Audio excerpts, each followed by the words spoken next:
Once upon a time, in a beautiful land far away, there were two small villages. On the left side of the river was the village of Green Valley. On the right side of the river was the village of Rocky Ridge. Between these two villages ran the swift river. The water in the river was cold, deep, and moved very fast. It was dangerous to swim across. The people of Green Valley were excellent farmers. They grew delicious apples, big pumpkins, and sweet corn. Their land was soft and green. However, they did not have strong stones to build houses. Their houses were made of wood and straw, which were often weak against the wind. On the other side, the people of Rocky Ridge were different.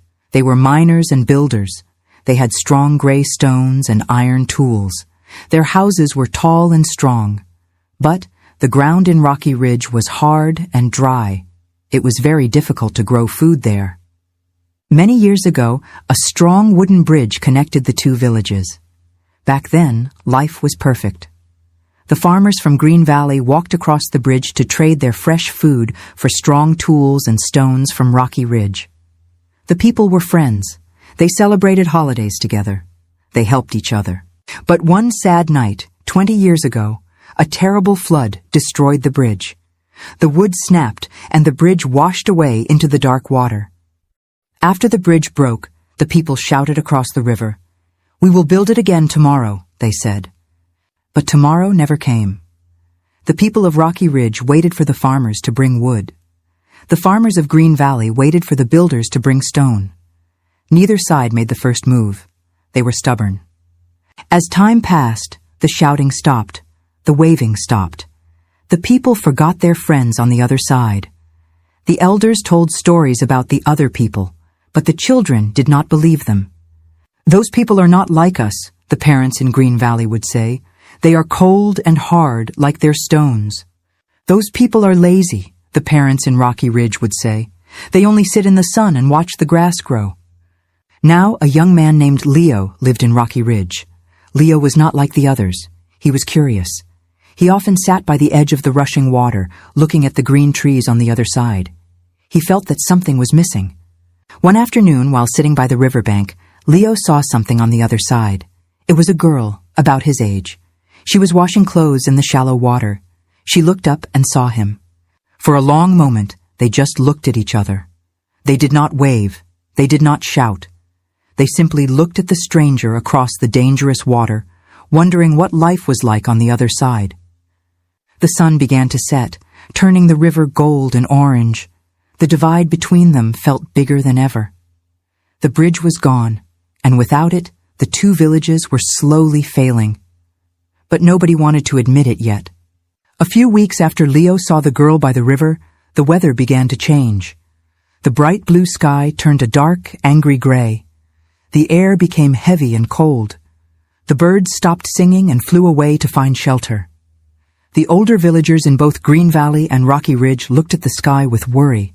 They knew that a great storm was coming. That night the storm arrived. The wind howled like a wild animal. Thunder shook the ground, and lightning lit up the dark sky. Rain fell hard, like stones hitting the roofs. It rained for 3 days and 3 nights without stopping. In Green Valley, the situation was terrible. The soft, green land could not handle so much water. The river rose higher and higher. It flooded the beautiful fields. The strong wind knocked down the corn stalks. The heavy rain ruined the pumpkins and the apples.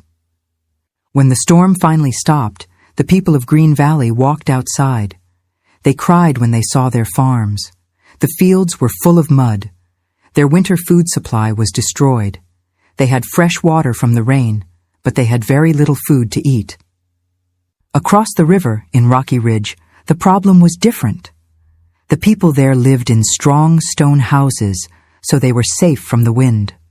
However, the storm caused a different disaster. The heavy rain loosened the earth on the mountain. A massive landslide of rocks crashed down. These rocks fell directly onto the village's main water spring. This spring was their only source of fresh, clean drinking water. Now, it was buried under tons of heavy stone. The water from the river was too muddy and dirty to drink because of the storm. The people of Rocky Ridge had storehouses full of dried meat and preserved food, so they were not hungry, but they were incredibly thirsty. They tried to move the rocks to find the water, but the stones were too heavy. The morning after the storm, the sun came out, but nobody was happy. Leo walked to the edge of the cliff in Rocky Ridge. His throat was dry. He looked across the swollen, angry river. He saw the people of Green Valley standing in their muddy fields. He saw the girl, Mia, standing by a ruined apple tree. She looked hungry and sad. Leo realized a difficult truth. We have food but no water, he thought. They have water but no food. If the bridge were still there, the people of Rocky Ridge could trade their extra food for the fresh water from Green Valley's wells, which were not blocked. If the bridge were there, the people of Green Valley could come to Rocky Ridge to sleep in the strong stone houses until the mud dried. But the bridge was gone. The river roared between them, louder and faster than before. The water was too dangerous for any boat. They were close enough to see each other's tears, but too far away to help. Leo looked at the rushing water and clenched his fists. He remembered his grandfather's old workshop. His grandfather was a master builder. Perhaps the answer was hidden in the dust of the past. Leo ran to his grandfather's old workshop. It was a small, dusty room filled with broken tools and spiderwebs. Leo coughed as he opened the heavy wooden door. He began to search through piles of old papers. He looked for hours. Finally, under a stack of old newspapers, he found it. It was a large, rolled-up piece of paper. The paper was yellow and brittle with age. Leo carefully unrolled it on a table. It was the blueprint, the original plan for the bridge. Leo studied the drawing closely. He traced the lines with his finger. Suddenly, he understood why the bridge had not been rebuilt in 20 years. The notes on the paper said, "The base must be made of Rocky Ridge stone to resist the strong current. The deck must be made of Green Valley oak wood to bend with the wind. Stone alone will crack. Wood alone will rot. Only together can they last." Leo realized the truth. His village had the stone, but they did not have the strong oak trees. Green Valley had the trees, but they did not have the stone. We need each other, Leo thought. I cannot fix this alone. He grabbed a piece of charcoal and a scrap of paper. He wrote a short message in big, bold letters. "We have food. You have water. We need to rebuild the bridge together. Meet me here at dawn." Leo took his father's hunting bow and a long, light arrow. He tied the note tightly around the arrow with a piece of string. He ran back to the riverbank. The wind was still strong. Across the water, he saw the girl, Mia. She was sitting on a fallen log, looking at the rushing water. Leo shouted, "Hey!" But the roar of the river swallowed his voice. She did not hear him. He waved his arms wildly until Mia looked up. She stood up, looking confused. Leo pointed to the bow, then he pointed to her. He mimed shooting the arrow. Mia understood. She stepped back and nodded. Leo took a deep breath. He aimed the bow high into the air, calculating the wind. He pulled the string back as far as he could. "Please fly straight," he whispered. He released the arrow. Thwack! The arrow flew high over the churning water.